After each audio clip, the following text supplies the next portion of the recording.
Andrew called out those cowboys and sought greater regulation of their behaviour. This has not happened. The unreliability of Labor's energy plans is writ large when you look at the recent collapse of a wind turbine in Berrybank, south of my electorate. These foreign energy cowboys are proposing turbines as large as 280 metres tall, which is just 17 metres short of the Eureka Tower in Melbourne. Each turbine at 280 metres high would clock in at number 7 in the tallest structures in the nation, behind the Sydney and Q1 towers. Australia 108 in Melbourne, and 3 naval communication towers. But wait, it gets worse. A German company is planning to build a turbine 364 metres high to the tip of its blades. If we had those in Australia, that would be the equal second highest building in the nation. Out of sight, out of mind from those inner city electorates where Labor is competing against Green and Teal candidates.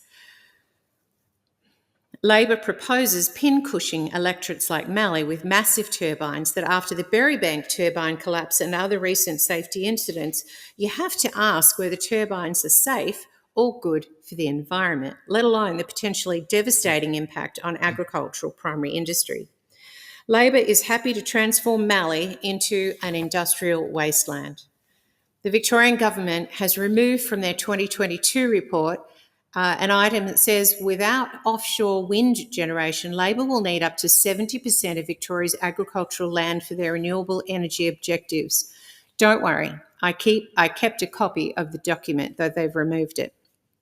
With offshore wind in Victoria on the rocks, you could see the wind turbine map of electorates like Mallee rapidly turning into a pincushion.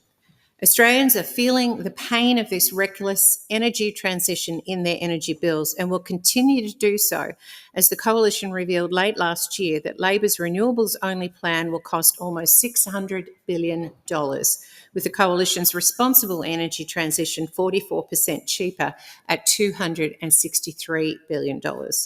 Moody's late last week confirmed Labor's energy plan could cost up to $230 billion over the next 10 years alone and drive household electricity prices up another 25% in that time. This is yet another independent warning that Chris Bowen's renewables-only approach will continue to hurt Australians, forcing families and businesses to the wall. Chris Bowen promised wholesale prices of $51 per megawatt hour in 2025, but the reality is Australians' quarterly prices have been in excess of $100 per megawatt hour over the past year.